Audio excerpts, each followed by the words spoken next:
بسم الله الرحمن الرحيم إن الحمد لله نحمده ونستعينه ونستغفره ونعوذ بالله من شرور أنفسنا ومن سيئات أعمالنا من يهده الله فلا مضل له ومن يضلل فلا هادي له وأشهد أن لا إله إلا الله وحده لا شريك له وأشهد أن محمدا عبده ورسوله صلى الله عليه وعلى آله وصحبه وسلم تسليما كثيرا.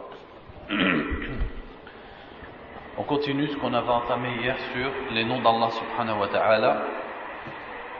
Donc le prochain nom que nous allons expliquer, c'est le nom Al-Afu, de même que Al-Ghafur, Al-Ghaffar et Al-Tawwab. Donc ce sont quatre noms. Al-Afu, Al-Ghafur, Al-Ghaffar, Al-Tawwab. Donc on trouve par exemple dans la parole d'Allah فَأُولَٰئِكَ عَسَى اللَّهُ أَنْ يَعْفُوَ عَنْهُمْ وَكَانَ اللَّهُ عَفُوًّا غَفُورًا. Ceux-là, il se peut qu'Allah leur pardonne, ya'fuwa anhum, c'est-à-dire qu'il leur efface leurs péchés, et Allah est afuwan ghafur.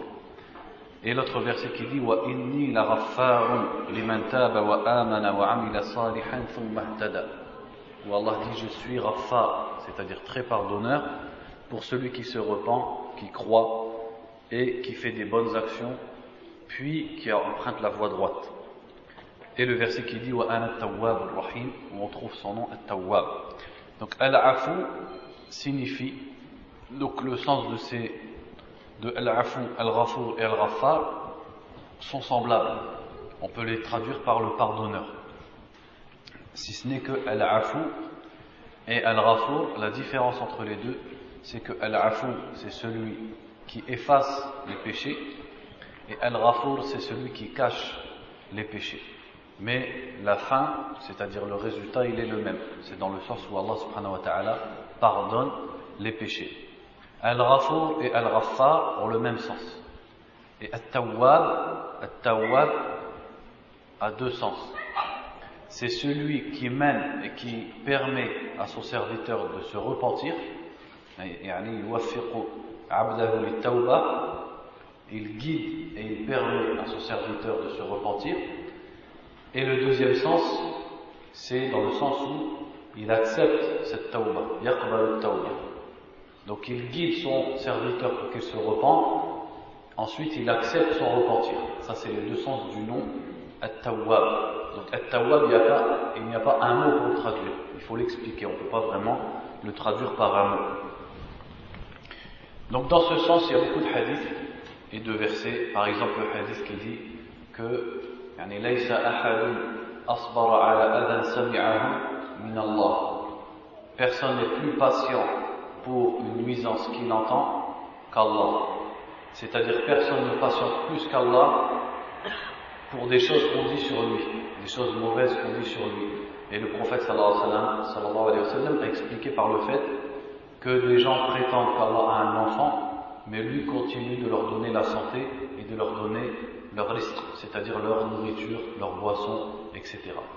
Donc Allah pardonne, c'est-à-dire qu'il laisse passer les fautes. Bien sûr, on sait qu'au jour du jugement, il ne pardonnera pas à ce genre de personnes. Mais ici-bas, Allah Azza wa Jalla les laisse libres et patient sur leur nuisance, alors que eux l'insultent et mécroient en lui, subhanahu wa ta'ala. Également, il y a le verset qui dit قُلْ يَا عِبَادِيَ الَّذِينَ أَسْرَفُوا عَلَى أَنفُسِهِمْ لا تقنطوا من رحمة الله إن الله يغفر الذنوب جميعا إنه هو الغفور الرحيم. Dis ô mes serviteurs qui avaient abusé envers vos propres personnes, c'est-à-dire qui avaient commis trop de fautes et trop d'excès, ne désespérez pas de la miséricorde d'Allah. Certes Allah pardonne tous les péchés, certes Allah est pardonneur et miséricordieux. Donc ça fait partie des attributs d'Allah subhanahu wa ta'ala, le fait de pardonner. Et si Allah Azza wa Jal, parmi ses attributs, il y a le fait de pardonner, alors il faut bien qu'il y ait une créature à qui pardonner. C'est pourquoi Allah subhanahu wa ta'ala a créé les êtres humains et les djinns qui commettront des fautes pour leur pardonner, pour ceux d'entre eux qui reviennent vers lui. Donc Allah Azza wa Jal, ça fait partie de ses qualités, subhanahu wa ta'ala, et de ses caractéristiques. Le fait qu'il pardonne et qu'il aime pardonner. Et il a créé une créature qui commet des péchés pour notamment lui pardonner et pour qu'il revienne vers lui, subhanahu wa ta'ala. Comme l'a dit le prophète sallallahu alayhi wa sallam, que si les gens ne commettaient pas de péché, Allah aurait créé d'autres créatures qui commettraient des péchés pour leur pardonner, parce que ça fait partie de ses qualités et de ses attributs. Également, il y a le verset, ou plutôt le hadith Qudsi, où Allah Azza wa Jal dit Ya ibn Adam, innaka ma da'awtani wa rajawtani, ghafartu laka ma kana minka wa la ubali. Ya ibn Adam, law balagat dhunubuka anana as-sama'i, thumma astaghfartani, ghafartu laka wa la ubali. Ya ibn Adam, law ataytani bi qurabi al-ardi khataya, thumma laqitani, la tushriku bi shay'an, la ataytuka biqurabiha maghfiratan. Allahu Akbar. Donc ce hadith où Allah subhanahu wa ta'ala dit ô fils de Adam, c'est-à-dire ô l'être humain, si tu m'invoquais et si tu espères en moi, je te pardonne ce que tu as pu faire et je n'en prends la ubali, c'est-à-dire je ne m'en soucie pas, je n'en tiens pas compte. Ô fils d'Adam, si tes péchés atteignaient le ciel, puis qu'ensuite tu venais me demander pardon, je te pardonnerai et je n'en tiendrai pas compte.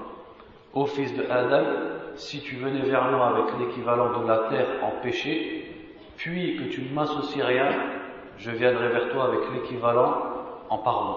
C'est-à-dire autant de péchés seraient rendus ou seraient confrontés, entre guillemets, par autant de pardon de la part d'Allah subhanahu wa ta'ala.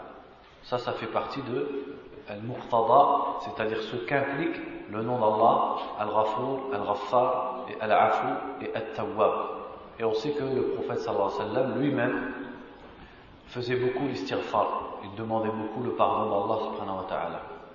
Et il disait lui-même qu'il se repentait 70 fois par jour et qu'il revenait à Allah et lui demandait pardon 70 fois par jour. Donc ça c'est notamment parce qu'Allah subhanahu wa ta'ala aime de ses serviteurs, puisque de toute façon ils commettront des fautes et des péchés, Allah aime qu'ils reviennent vers lui pour leur pardonner, car il aime le pardon, subhanahu wa ta'ala. Également, vous connaissez le hadith où le prophète sallallahu alayhi wa sallam a dit L'Allahu ashaddu farahan, c'est-à-dire Allah a plus de bonheur, a plus de joie pour son serviteur lorsqu'il revient vers lui en se repentant que l'un d'entre vous qui avait perdu son chameau dans le désert alors que son chameau portait toutes ses provisions, puis qui s'est allongé sous un arbre avec désespoir, il désespère de retrouver son chameau, et puis soudain le chameau est devant lui avec ses provisions, etc. Donc cet homme, dans cette parabole, cet homme était face à la mort et soudain il retrouve son chameau. Donc de nouveau il retrouve l'espoir, il retrouve la vie. Comment sera son bonheur à ce genre d'individu?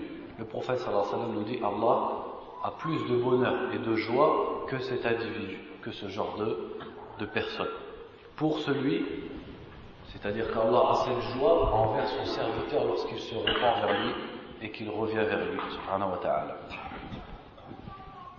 Donc lorsqu'on connaît ce nom, bien sûr, c'est assez simple à comprendre. Qu'est-ce que cette connaissance va entraîner chez nous?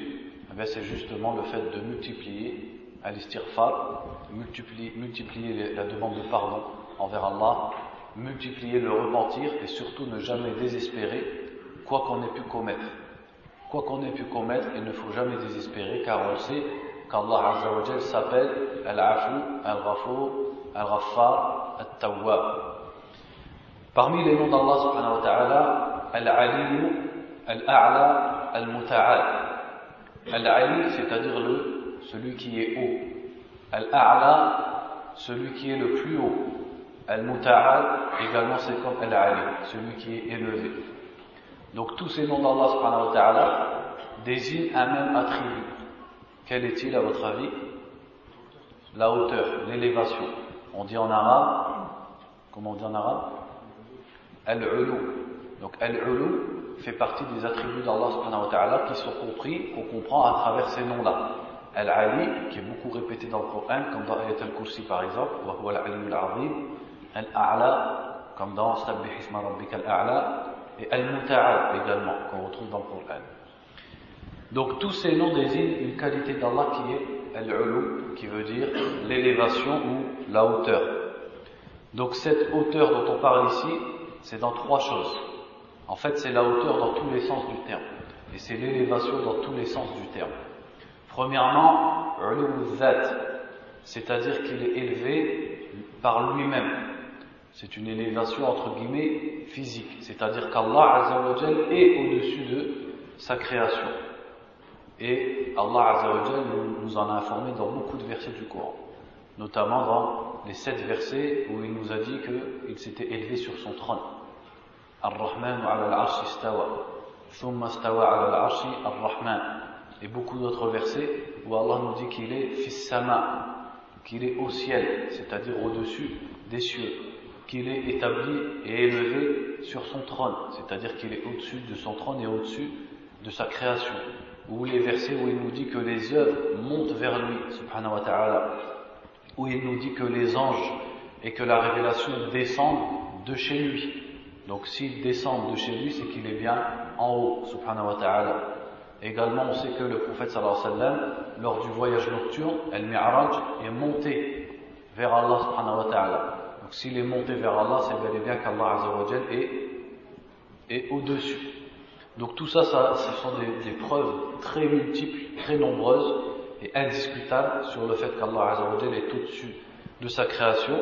Et c'est également un ijma' des salaf. C'est-à-dire c'est une question qui ne faisait pas de divergence entre les sahaba, ni entre les tabi'in et entre tous les ulama al-sunnati wal jama'a. Et à ce sujet, Abu Nasr al-Sijzi, un savant qui a écrit dans l'Aqida un livre qui s'appelle Al-Ibana, disait rahimahullah: وأئمتنا كسفيان الثوري ومالك بن أنس وسفيان بن عيينة وحماد بن سلمة وحماد بن زيد وعبد الله بن المبارك وفضيل بن عياض وأحمد بن حنبل وإسحاق بن راهويه متفقون على أن الله سبحانه بذاته فوق العرش وأن علمه بكل مكان. Donc cet imam disait, rahimahullah ta'ala, nos imams, c'est-à-dire les grands savants de cette communauté, comme Sufyan al-Thawri, Malik ibn Anas, Sufyan ibn Uyayna, Muhammad ibn Salama, Muhammad ibn Zayd, Abdullah ibn Mubarak, Al-Fudayl ibn Iyad, Ahmad ibn Hanbal, Ishaq ibn Rahaway, étaient tous d'accord pour dire qu'Allah subhanahu wa ta'ala lui-même, donc bidhatihi, c'est-à-dire lui-même, est au-dessus du trône, mais que sa science est dans tout endroit, c'est-à-dire que sa science serve tout endroit, mais que lui-même est au-dessus du trône, subhanahu wa ta'ala. Donc ça c'est ce qu'on comprend de son nom, Al-Ali, et également Al-Ali, donc ça c'est la aqida des musulmans, avant que la pensée des musulmans ne vienne être polluée par la spéculation, la philosophie, et les influences grecques, les influences perses, les influences asiatiques, qui ont rentré dans la communauté musulmane les idées qu'Allah Azza wa Jal en lui-même est partout, ou qu'Allah Azza wa Jal est mélangé à sa création et peut ne faire qu'un avec sa création, ou carrément le fait que tout ce que l'on voit n'est qu'Allah subhanahu wa ta'ala. Donc ça, ce sont des idées étrangères à l'islam et contraires à l'unanimité des premiers musulmans. Al-ulu est également de 2 autres sortes, c'est ulu al-qahr, la hauteur dans le sens de la suprématie sur ces créatures. Et là on en revient à un autre nom qui est al-qahhar, le fait qu'Allah Azza wa Jal domine et a la suprématie sur ces créatures qui sont soumises à lui subhanahu wa ta'ala et qui ne peuvent rien face à sa puissance et face à son décret. Et également ulu al-sifat ou ulu al-qadr, la hauteur dans les attributs, la hauteur dans ses caractéristiques. C'est-à-dire que dans toutes ses qualités, Allah Azza wa Jal est élevé. Il a le plus haut point dans la générosité, dans la splendeur, dans la grandeur, et beaucoup de choses qu'on avait expliquées dans les noms précédents qu'on avait expliqués hier. Donc al-ulu est de 3 sortes. Ulu al-dhat, la hauteur par lui-même, c'est-à-dire que lui-même est élevé subhanahu wa ta'ala et est au-dessus de sa création. Ulu al-qahr, c'est-à-dire qu'il est au-dessus d'eux, deuxièmement, dans le sens où il a la suprématie sur eux. Et ulu al-qadr ou ulu al-sifat, c'est-à-dire qu'il est haut et élevé dans ses sifat et personne ne lui est égal dans ses qualités et ses attributs.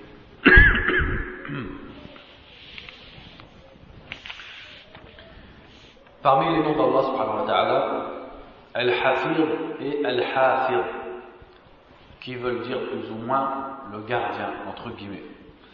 Donc ces deux noms ont plusieurs sens. Al-Hafir et Al-Hafir désignent Al-Hifz de la part d'Allah.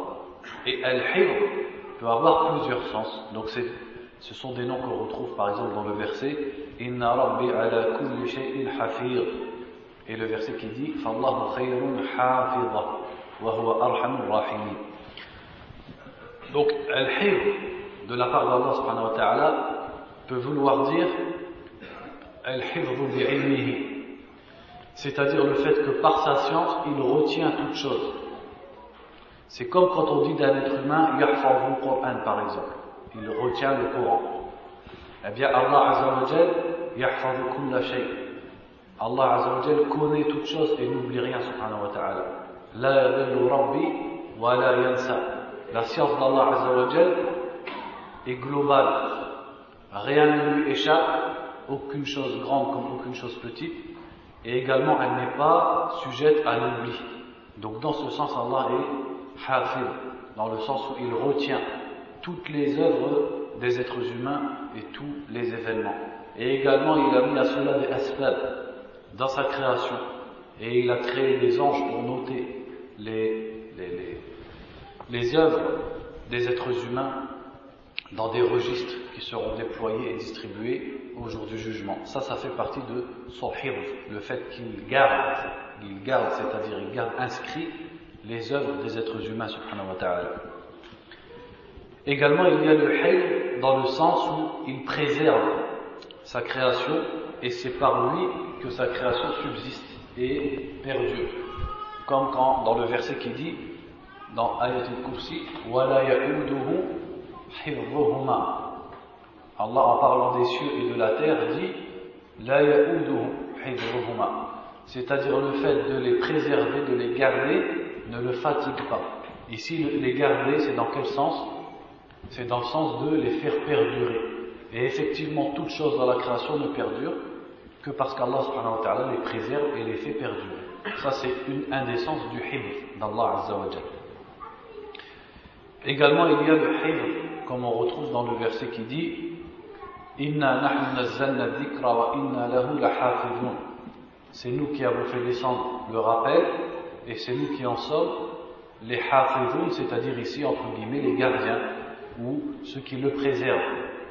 C'est-à-dire qu'Allah subhanahu wa ta'ala a préservé sa parole contre la manipulation des êtres humains, contre le fait qu'ils disparaissent de la terre, et a fait azza wa jal que son Coran, que sa parole a été préservée, inchangée, et que les gens n'ont pas pu le modifier, et qu'il est toujours présent après 1400 ans. Ça fait partie de son hifz, subhanahu wa ta'ala.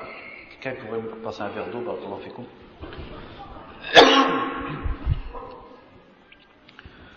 Également, le hifz d'Allah subhanahu wa ta'ala, c'est dans le sens où il préserve et protège ses créatures contre les choses qu'ils redoutent et contre les choses qu'ils craignent. Donc là, c'est dans le sens de la protection.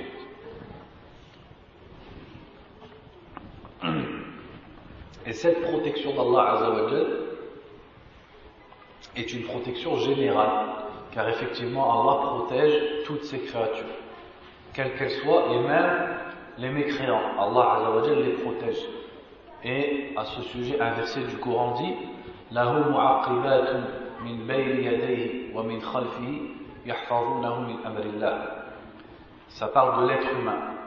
L'être humain a des alternants, c'est-à-dire des anges qui s'alternent de devant et de derrière lui et qui le protègent par l'ordre d'Allah, sur l'ordre d'Allah.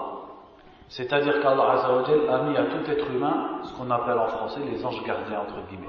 C'est-à-dire des anges qui le protègent, qui l'entourent et qui le protègent contre le mal. Et quand Allah veut qu'un mal touche cette personne, les anges s'écartent et laissent le mal toucher cette personne sur l'ordre d'Allah subhanahu wa ta'ala. Donc ça c'est vrai pour tous les êtres humains. Donc c'est un hifz d'Allah azza wa jal qui englobe tous les êtres humains et toute la création, pardon. Ensuite il y a un autre hifz qui est plus particulier et qui est pour les alliés d'Allah subhanahu wa ta'ala. comme dans le verset qui dit Inna Allah yudafi'u 'anil ladina amanu. Certes, Allah protège, repousse le mal de ceux qui ont la foi. Donc ça, c'est une protection en plus que celle qui est pour tout le monde.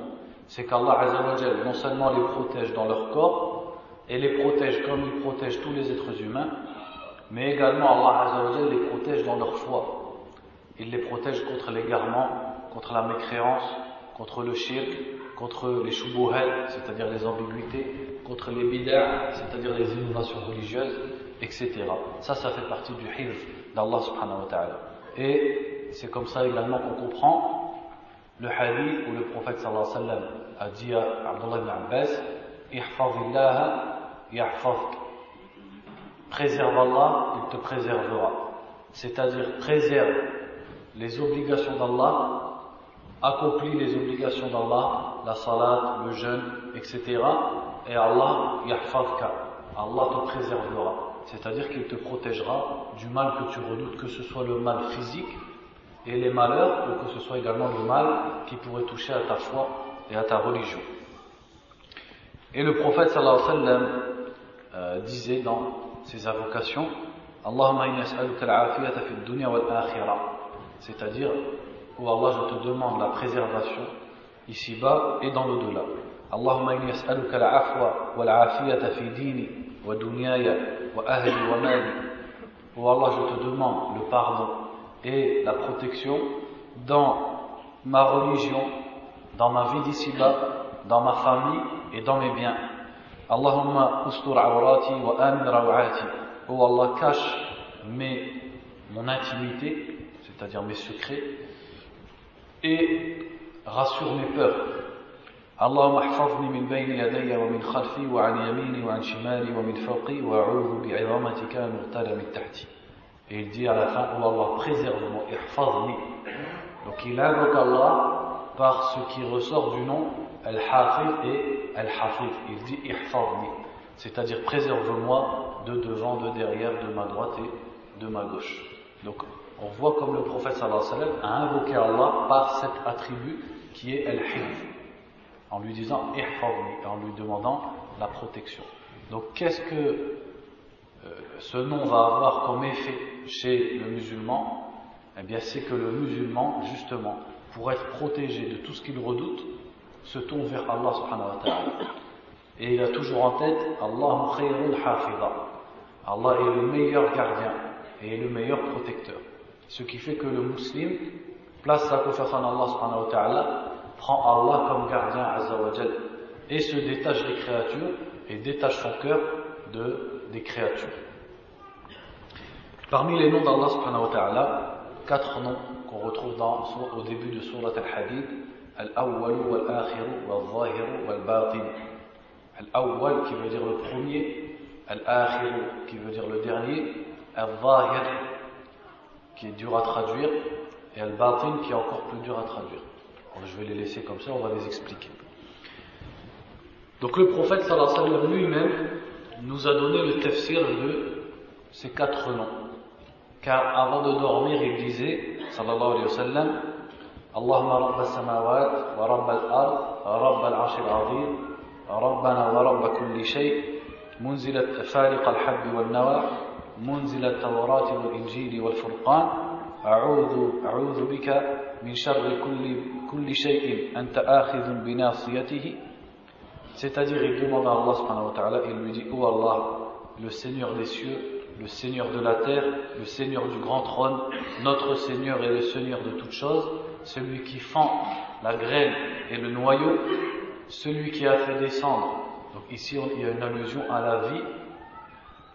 la vie physique. Celui qui fend la graine et le noyau par laquelle les gens mangent. Et ensuite, il dit, celui qui a fait descendre la Torah, l'évangile et le Furqan, c'est-à-dire ici le Coran. Donc ça, c'est une allusion à la vie spirituelle, la vie des cœurs. Il dit, je te demande protection, a'udhu bika, c'est-à-dire je me réfugie auprès de toi contre le mal de toute chose que tu tiens par le toupet qui est le devant de la tête. Et il dit ensuite, Allahumma antal awwalu falaysa qablaka shay. Oh Allah, tu es le premier, rien n'est avant toi. وأنت الآخر فليس بعدك شيء. Tu es le dernier, rien n'est après toi. وأنت الظاهر فليس فوقك شيء. Tu es al-Zahir, rien n'est au-dessus de toi. De là on comprend ce que veut dire al-Zahir. C'est celui qui est au-dessus, qui domine ces créatures et qui est au-dessus d'elles. Ça ressemble notamment au nom al-Ali. Et il dit wa anta al-batin falaysa dunaka shay. Tu es al-batin, rien n'est plus proche que toi. Laysa dunaka shay, c'est-à-dire rien n'est entre toi et la créature. Iqdi 'anna ad-dayn wa aghnina min al-faqr.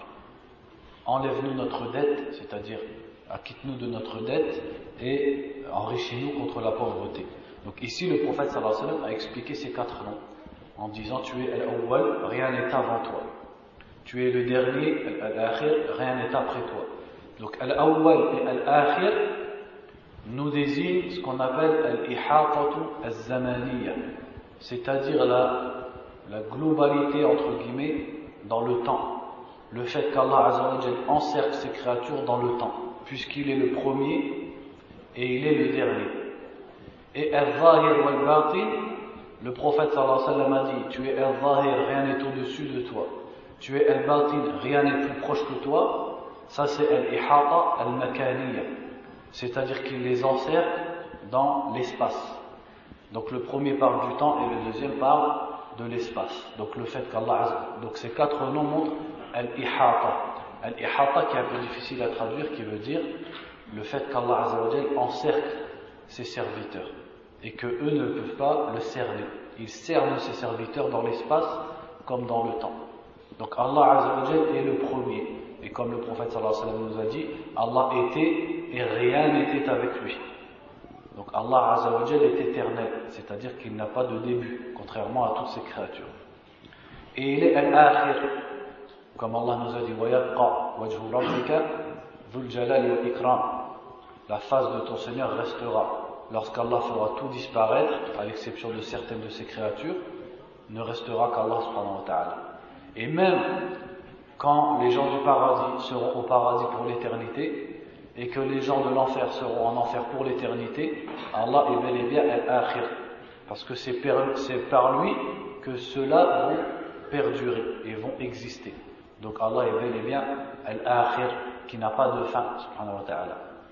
Et Allah est al-zahir, c'est-à-dire celui qui est au-dessus de toute la création. Et rien n'est au-dessus de lui. Ni dans l'espace, ni dans sa suprématie, et ni dans ses qualités. Rien n'est au-dessus d'Allah subhanahu wa ta'ala. Et également il a dit وَلَيْسَ دُونَكَ شَيْءٍ. Rien n'est plus proche qu'Allah subhanahu wa ta'ala. Comme Allah nous l'a dit وَلَقَدْ خَلَقْنَا الْإِنسَانَ وَنَعْلَمُ مَا تُوَسْوِسُ بِهِ نَفْسُهُ وَنَحْنُ أَقْرَبُ إِلَيْهِ مِنْ حَبْلِ الْوَرِيدِ. Nous avons créé l'être humain et nous savons ce que son âme lui suggère et nous sommes plus proches de lui que sa veine jugulaire.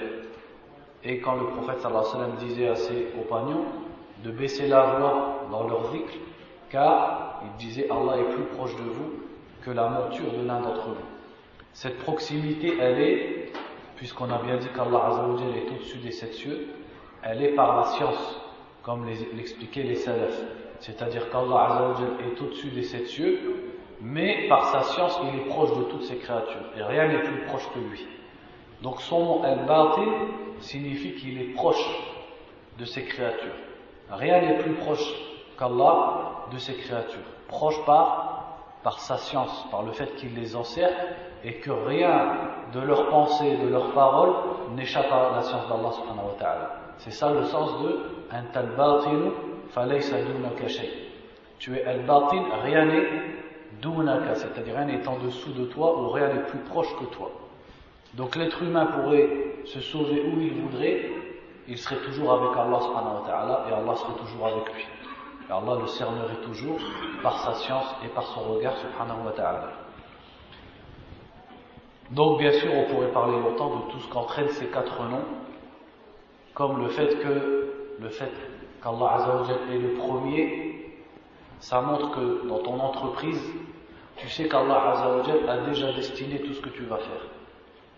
Et tu dois mettre Allah Azza wa Jalla au début de ton entreprise. c'est-à-dire que tu places ta confiance en lui et tu fais salat al-istikhara et tu te tournes vers Allah pour commencer ton entreprise.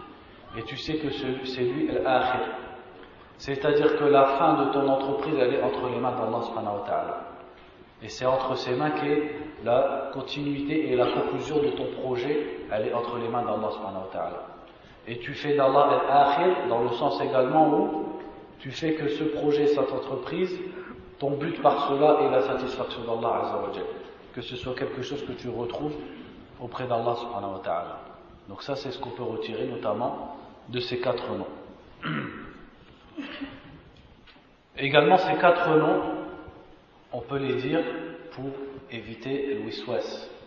Lorsque l'être humain est touché par ce qu'on appelle al-khatarat, c'est-à-dire les pensées qui traversent son esprit et qui sont de domaine du kufr et du shirk, eh bien, Abdullah ibn Abbas radiallahu anhuma nous a donné un médicament à partir du Coran qui est le verset Huwa al-awwal wal-akhir wal-zahir wal-batin wa huwa bi kulli shay'in alim. Donc le fait de réciter ce verset lorsqu'on a ce genre de suggestions, de mécréances, de doutes, etc., eh bien il faut réciter ce verset. Quand un homme s'est plaint à Abdullah ibn Abbas des pensées qu'il avait, et Abdullah ibn Abbas lui a dit qu'est-ce que tu penses, et il a dit je ne veux pas te le dire. Abdullah ibn Abbas a ri et il a dit tout le monde est touché par ça, personne n'est épargné de ces choses-là, mais il faut dire Huwa al-awwal wal-akhir wal-zahir wal-batin wa huwa bi kulli shay'in alim, c'est-à-dire le 3e verset de la sourate Al-Hadid. Le nom suivant, ou plutôt les 2 noms suivants, c'est Al-Hakim et Al-Hakam. Al-Hakim qui peut vouloir dire le juge ou le sage, et Al-Hakam qui veut dire le juge. Donc ces 2 noms d'Allah subhanahu wa ta'ala montrent 2 choses, Kamal al-Hukm et Kamal al-Hikmah, c'est-à-dire la perfection du jugement d'Allah subhanahu wa ta'ala et la perfection de la sagesse d'Allah subhanahu wa ta'ala. Donc ces noms on les retrouve dans beaucoup de versets. Alaysa Allahu bi ahkamil hakimin, afaghayra Allahi abtaghi hakaman. Donc en fait ces noms, qu'est-ce qu'on va en retirer? Premièrement, quand on parle de Kamal al-Hukm, donc il y a 2 attributs dans ces 2 noms, Al-Hakim et Al-Hakam. Le premier c'est Al-Hukm qui veut dire le jugement, et le deuxième c'est Al-Hikmah qu'on peut traduire par entre guillemets la sagesse. Donc Al-Hukm, le jugement, c'est-à-dire qu'Allah subhanahu wa ta'ala, son jugement est parfait. Et le jugement d'Allah azza wa jalla est de 2 sortes. Et quand on va expliquer les 2 sortes du jugement d'Allah, on va comprendre quel va être l'impact de ces 2 noms dans la vie du musulman. Premièrement, il y a Al-Hukm Al-Kawni, le jugement universel, c'est-à-dire les décrets d'Allah subhanahu wa ta'ala dans sa création. Pour comprendre de façon plus simple, on va dire le destin. Le destin, c'est le jugement d'Allah. Allah a jugé qu'il se passerait telle et telle chose. Donc celui qui sait qu'Allah s'appelle Al-Hakam et que son jugement dans sa création est parfait, celui-là n'aura pas de difficulté à accepter tout ce qui se passe autour de lui. Qu'il le comprenne ou qu'il ne le comprenne pas. Il sait qu'Allah azza wa jalla a Kamal al-Hukm, le jugement parfait dans sa création, et donc il accepte le destin d'Allah subhanahu wa ta'ala. Notamment les malheurs qui vont le toucher, il va les accepter, parce qu'il sait que le jugement parfait est à Allah. Et le deuxième genre de jugement, c'est al-hukm al-shar'i, le jugement religieux. Et c'est-à-dire les lois qu'Allah azza wa jalla nous a révélées, que ce soit les lois religieuses, comme les adorations, ou que ce soit les lois qui concernent ad-dunya, comme les lois par lesquelles gouverner, les lois par lesquelles faire du commerce, par lesquelles gérer le mariage, etc. Donc on croit également que les lois d'Allah subhanahu wa ta'ala sont parfaites. Ces lois religieuses, c'est-à-dire tout ce qu'il nous a légiféré, le licite, l'illicite, etc. Et c'est dans ce sens qu'Allah dit Afa hukm al-jahiliyyati yabghun wa man ahsanu min Allahi hukman liqawmin yuqinun. Est-ce qu'ils recherchent le jugement de la jahiliya, et qui est meilleur qu'Allah dans son jugement pour des gens qui ont la certitude? C'est-à-dire que al-ahkam, les lois sont de 2 sortes. Hukmullah la loi d'Allah subhanahu wa ta'ala, et celui qui sait qu'Allah s'appelle Al-Hakam et Al-Hakim va accepter les lois d'Allah subhanahu wa ta'ala comme étant la vérité et comme étant valable pour tous les êtres humains et toutes les époques. Et il va les mettre également en application et les prendre comme référence. Le deuxième genre de loi, c'est Hukm al-Jahiliya, les lois dignes de l'époque d'avant l'islam. Donc Allah nous dit, est-ce que vous voulez les lois d'avant l'islam?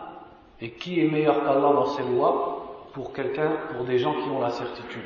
C'est-à-dire que si vous vous prétendez croyant, alors vous êtes censé accepter et préférer les lois d'Allah subhanahu wa ta'ala. Donc quel impact est-ce que ce nom va avoir dans la foi et la pratique du croyant? C'est que le croyant va accepter le jugement universel d'Allah, il va accepter le destin d'Allah, et il va accepter le jugement religieux d'Allah. C'est-à-dire que lorsqu'il découvre la loi d'Allah dans le Coran, ou à travers la sunna du prophète sallallahu alayhi wa sallam, ou à travers l'unanimité des savants, il l'accepte. Que cela soit conforme à sa passion, à ses traditions, ou que ce ne soit pas conforme, il va l'accepter. Car il sait que c'est le hukm d'Allah qui est le meilleur. Et également, ces deux noms montrent l'autre attribut qui est Al-Hikmah. Al-Hikmah qui veut dire le fait de mettre chaque chose à sa place. Donc le croyant croit qu'à la fois dans ses lois universelles, dans son destin, et dans ses lois à appliquer, donc les lois entre guillemets religieuses, Allah Azza wa Jal, comme il est dit dans le Coran, وَلِلَّهِ الْحِكْمَةُ الْبَالِغَةُ, il a l'extrême sagesse, que ce soit dans le destin qu'il destine, ou que ce soit dans les lois qu'il nous a légiférées et révélées. Et donc à partir de là, le musulman va accepter facilement ce qu'Allah Azza wa Jal destine et ce qu'Allah lui a légiféré. S'il comprend la hikmah qu'il y a dedans, qu'il y a dans le fait qu'Allah a destiné telle ou telle chose, ou légiféré telle ou telle chose, alors ça va l'aider, et c'est un plus. Mais s'il ne comprend pas la sagesse qu'il y a derrière, il l'accepte quand même, et il soumet sa raison au jugement d'Allah subhanahu wa ta'ala et à son destin, car il sait que Allah Azza wa Jal, parmi ses attributs, il y a Al-Hikmah, c'est-à-dire qu'Allah fait toute chose pour une raison qui est sage, qu'on la comprenne ou qu'on ne la comprenne pas. Parmi les noms d'Allah subhanahu wa ta'ala, également pour Al-Hakam, on peut mentionner que l'histoire de Abu Shuraih, un sahabi, que les gens appelaient Abu al-Hakam. Sa kunya c'était Abu al-Hakam. Et le prophète sallallahu alayhi wa sallam lui a demandé pourquoi il s'appelait comme ça, et il disait que c'est parce que son peuple le prenait comme juge lorsqu'il y avait des différends. Et le prophète sallallahu alayhi wa sallam lui a fait changer sa kunya pour Abu Shuraih, parce que son fils le plus grand s'appelait Shuraih. Donc il a refusé que quelqu'un se surnomme Abu al-Hakam. Parmi les noms d'Allah subhanahu wa ta'ala, on trouve As-Salam. As-Salam, dont les gens aiment bien parler en disant la paix, etc. Alors que As-Salam, ça ne veut pas dire la paix. As-Salam, ça n'a rien à voir, c'est autre chose. Donc ce nom, on le retrouve dans Surat Al-Hashr. هو الله الذي لا إله إلا هو الملك القدوس السلام. Ça fait partie des noms d'Allah subhanahu wa ta'ala. As-Salam, en fait, ça veut dire As-Salim, celui qui est saint, celui qui est exempt de tout défaut, exempt de tout égal, exempt de tout associé, exempt du sommeil, exempt de la maladie, etc., etc. Voilà ce que veut dire As-Salam, c'est-à-dire As-Salim. Donc Allah Azza wa Jal est saint de tout défaut, saint de tout manquement, saint de toute maladie, saint d'avoir un égal ou un associé, etc. Voilà ce que veut dire le nom d'Allah As-Salam. Et ce nom d'Allah As-Salam, tu peux l'appliquer et le comprendre dans tous les attributs d'Allah. Dans chacun de ces attributs, Allah est Salam, c'est-à-dire qu'il n'a pas de manquement et de défaut dans cet attribut. Et également dans tous les actes d'Allah. Dans tous ces actes, Allah est Salam, c'est-à-dire qu'il est saint et exempt de toute distraction dans ses actes, de tout manquement dans ses actes, de tout abath, c'est-à-dire de faire des choses insensées dans ses actes. Voilà le sens du nom As-Salam. Et Allah a appelé le paradis Dar as-Salam, la demeure de As-Salam. Pourquoi? parce que les musulmans, lorsqu'ils y entreront, seront salimin. Ils seront saints de la mort, saints du sommeil, saints de la maladie, de la fatigue, etc., etc. Et de tout ce qui pouvait les toucher comme malheur sur la terre. Donc ça s'appelle Darus Salam. Et le salut de l'islam, c'est Assalamu alaykum. Donc maintenant, on peut comprendre ce que veut dire As-salam. Assalamu alaykum peut vouloir dire deux choses. Soit ça désigne le nom d'Allah, As-salam, et cette explication, elle est renforcée par un hadith où le prophète sallallahu alayhi wa sallam accomplissait ses besoins. Quelqu'un est passé et lui a dit Assalamu alaykum. Le prophète n'a pas répondu. Ensuite, il a fait le tayammum et seulement après, il lui a répondu Wa alayka assalam. Et il lui a dit Karihtu an azkura Allah illa ala tuhur. J'ai détesté mentionner Allah sans être en état de purification. Donc on peut comprendre que quand on dit Assalamu alaykum, c'est bel et bien le nom d'Allah dont on parle. C'est comme si on disait Allahu alaykum. C'est-à-dire qu'Allah soit sur vous dans le sens qu'il soit avec vous, qu'il vous protège, qu'il vous préserve, etc. Ou alors ça peut vouloir dire As-salam dans le sens As-salama, c'est-à-dire que la préservation, la protection soit avec vous. Donc les deux sens ils sont assez proches. Donc lorsqu'on dit Assalamu alaykum, on souhaite à la personne d'être préservée, d'être protégée. Parmi les noms d'Allah subhanahu wa ta'ala également, on trouve Ash-Shakur et Ash-Shakir, qu'on retrouve dans le verset par exemple وَقَالُوا الْحَمْدُ لِلَّهِ الَّذِي أَذْهَبَ عَنَّا الْحَزَنَ إِنَّ رَبَّنَا لَغَفُورٌ شَكُورٌ. La louange est à Allah qui a fait partir de nous la tristesse. Certes, Allah est pardonneur et reconnaissant. Shakur, c'est-à-dire reconnaissant.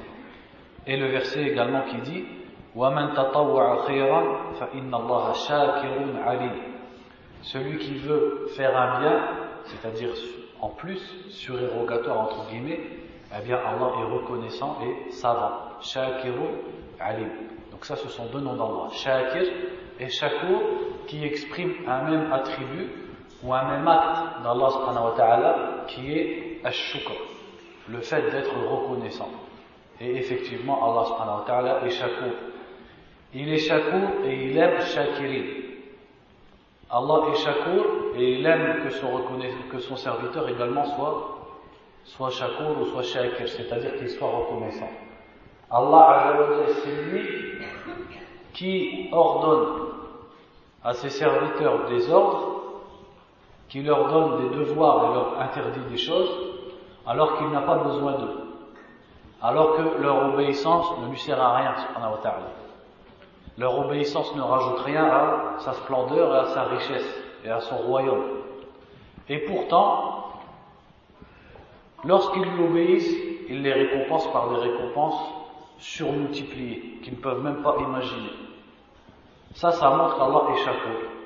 Pour des petits actes, Allah Azza wa Jal te remercie par des grandes récompenses. Ça, c'est le shukr d'Allah Azza wa Jal. Et tu en comprends qu'Allah subhanahu wa ta'ala ne fait perdre aucune action. Contrairement à l'être humain. L'être humain, tu peux lui faire du bien, mais il va te remercier pour certaines choses et il va oublier beaucoup de choses. Alors qu'Allah Azza wa Jal est Shakur, est reconnaissant et récompense son serviteur dans toutes les œuvres, quelles qu'elles soient, même les plus minimes. Donc voilà à peu près pour certains noms d'Allah subhanahu wa ta'ala qu'on a pu voir de façon rapide. Donc j'espère que ça aura été profitable. سبحانك اللهم وبحمدك أشهد أن لا إله إلا أنت واستغفرك وأتوب إليك والله أعلم وصلى الله وسلم على نبينا محمد وعلى آله وصحبه أجمعين.